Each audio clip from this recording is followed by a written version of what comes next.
What's going on, YouTube? Welcome to Bad Takes in Football. This is your host, Bad Takes. Really excited to hop into today's video, but before I do that, this is a new channel, which means you are new. Please subscribe, like, comment, tell me more about what you're looking for. Really excited to engage with you. I really hope you enjoy today's video.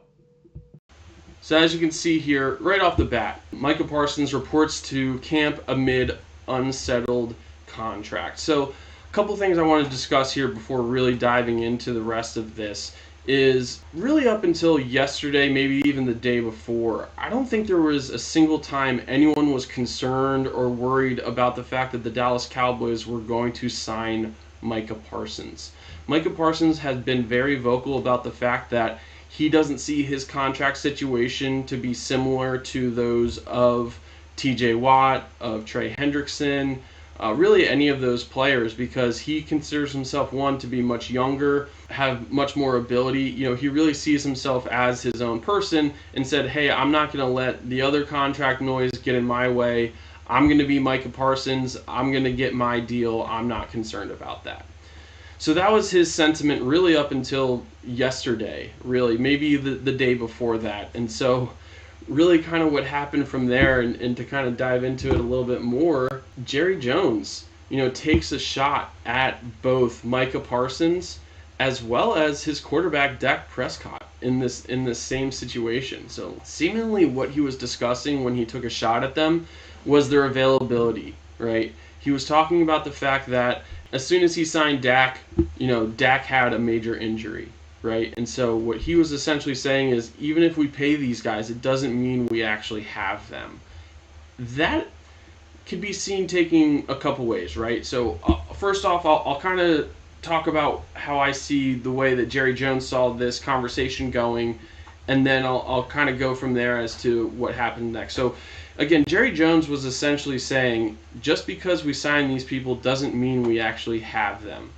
And the way that I think Jerry Jones might have been trying to say this was essentially saying, hey, it doesn't matter, just because we give them a contract, they still need to be available and be healthy, right? And he was saying Micah Parsons, he missed 6 games last year, which is first off incorrect, right? I believe it was actually 4 from what I actually heard. But Jerry Jones nonetheless said six games is how many games Micah Parsons missed last year. Dak obviously has had injury issues in the past as well. So I understand his argument, right? He's essentially saying, hey, we have to consider, the best interests of the team and of the organization, and just because we pay them doesn't mean they're available. Like, we have to evaluate all possibilities, right? I can understand saying that. The timing of this, though, is terrible. You're basically going into training camp, the start of training camp. When he said this, he was on a radio show right before training camp kicked off, and basically said, hey, like, this isn't a done deal. Like, he was not saying, hey, we are going to sign Micah Parsons. And so Micah Parsons is at camp during all this, right? Another part that I didn't mention when it comes to Micah Parsons leading up to this is he wanted to take more of a leadership role within the Dallas Cowboys. He wanted to be not just the star-studded players with the stats, but also be able to be a leader for this team. And so he showed up to camp regardless of his contract situation, which nowadays is not very common. These players know that the leverage they have is them being there, their availability. And so if they take that away from the team, that's a huge bargaining chip that they have, right? It's a lot easier for the team to say, hey, we didn't get to the deal we were looking to get to, nothing was agreed upon, but you're here, it's time to get to work, right? They eventually know, like, they will be able to get you on the field, whether it's pressure from your teammates, pressure from coaches, fans, right?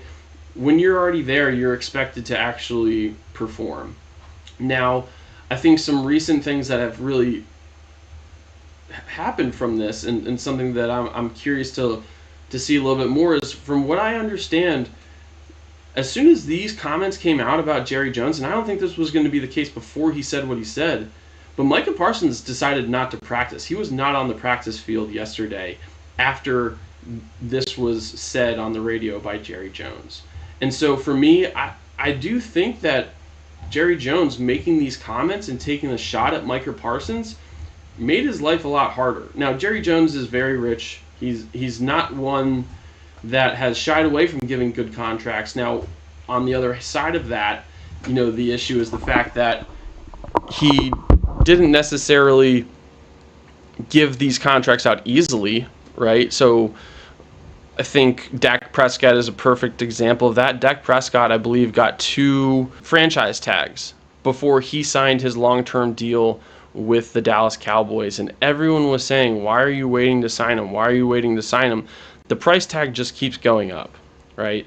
And this situation with Micah Parsons is another perfect example of that. And what I mean by that is the fact that Micah Parsons is essentially going to reset the market. There's no doubt in my mind he will become the highest paid non-quarterback player in the NFL. So why are you continuing to wait?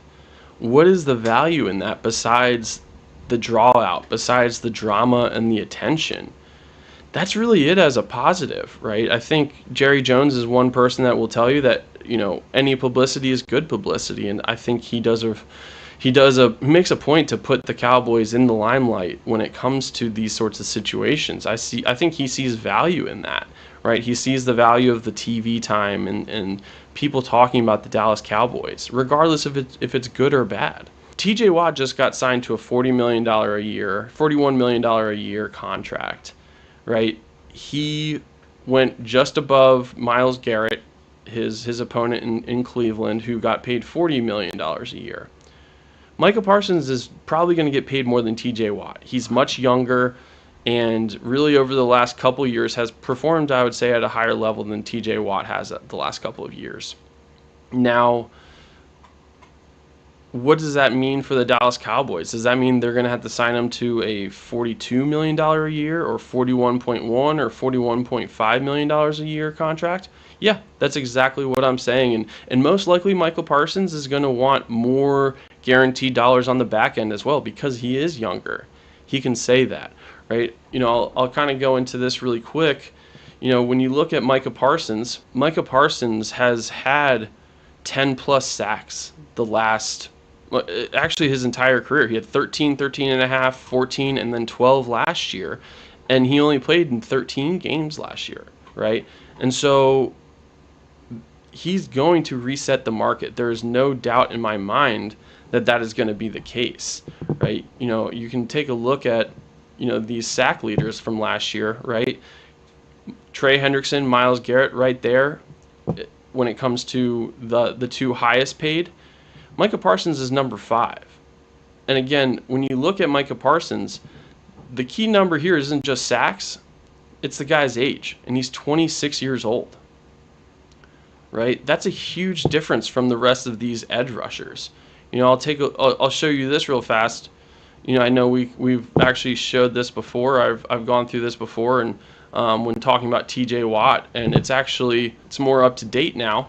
But one of the main things I kind of want to show you here are these ages, right, of these highest paid players. Again, look at these average per year: 41, 40, 35.6, 35.5, 34 million, right? Every single one of these players is 28 or above, right? 31, 30, 31. Micah Parsons, again, he's 26 years old. That's a lot more years of availability that he's going to have. Not to mention, once you fall off pretty hard, especially from an edge rusher perspective. Explosiveness is a huge aspect of being an edge rusher in the NFL. And if you lose that, you're in big trouble. And so being 26 years old, you have a huge advantage when it comes to that. So I'm really curious to see what happens here. Now, if I'm going to give my take on what goes on, one, a lot of this really depends on what Jerry Jones does with the rest of his training camp. If he continues to double down on what he said, or if he decides to stay quiet and, I would say, not hurt the contract negotiations aspect more than he probably already has. Because again, If I'm Micah Parsons, I see those comments. He even retweeted, and I'm not sure if anyone saw this, but when the news broke what Jerry Jones said on that radio show, one of the immediate people to respond to this was J.J. Watt. And J.J. Watt essentially said, what a great way to go into training camp. Taking a shot at your star QB and your star edge rusher. That's really going to help your team out, right? Micah Parsons saw that tweet and retweeted it. He's probably feeling less of a Cowboy than he ever has. He's made comments as recently as yesterday saying, I'm just going to go about my business. If they don't want me, then I'll go elsewhere. He wasn't saying that 2 days ago, right? This is something that has come up and become a topic of conversation recently. And that's an issue for the Cowboys, because if you take Micah Parsons out of this defense, you have a pretty old defense otherwise. That's it for today's video. I hope you enjoyed it. Please like, comment, tell me your takes. This is Bad Takes from Bad Takes in Football, signing out.